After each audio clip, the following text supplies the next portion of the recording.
Bismillahirrohmanirrohim. Alhamdulillahi robbil alamin va salatu va salam ala rasulina Muhammad va ala alihi va ashabihi ajmain. Assalomu alaykum aziz yurtdoshlar, aziz muxlislar. Bugun muxlislarimizni iltimoslariga binoan shu og'ir kasallar, ya'ni kasallarga o'qiladigan duolardan bittasini e'tiboringizga havola etamiz. Bismillahirrohmanirrohim. Allohdan sihat va ofiyat istagan kimsa bu duoni o'qishda davom etsa yaxshi bo'ladi.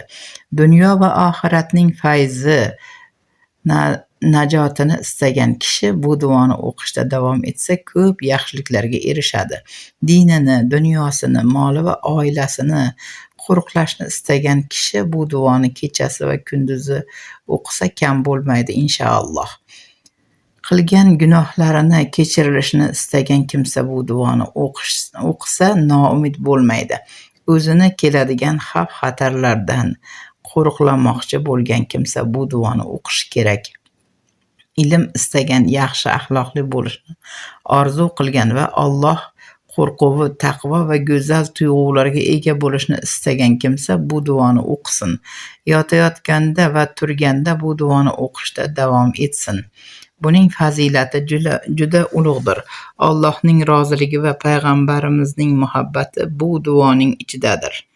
A'udhu billahi minash shaytonir rojim. Bismillahirrohmanirrohim. Allohumma inni as'alikal afiyata fid dunya val ahirati. Allohumma inni as'alikal afwa val afiyata fid dini va dunya va ahli va mali. Allahumma astir avrati va amin rawati. Allahumma ihfazni min ma'i yadayya va min khalfi va an yamini va an shimali va min fawqi va a'udhu bi azamatika an ughtala min tahti. Allahumma aghnini bil ilmi va zayyinni bil hilmi va karimni bit taqva jamilni bil afiyati. Allohim, sendan dunyo va oxirat ofiyatini so'rayman. Allohim, mol va oila a'zolarim uchun ofiyat va huzur so'rayman. Allohim, ayblarimni berkit. Qo'rqqanlarimdan meni amin qil. Allohim, oldimdan, orqamdan, o'ng hamda chapimdan va ustimdan keladigan xatarlardan meni qo'riqla.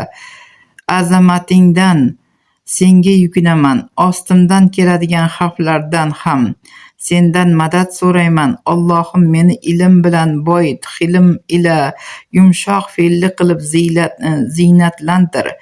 Taqvo bilan meni mukarram ayla, ofiyat ila meni go'zallashtir. Inshaalloh Allohim taolo hammamizni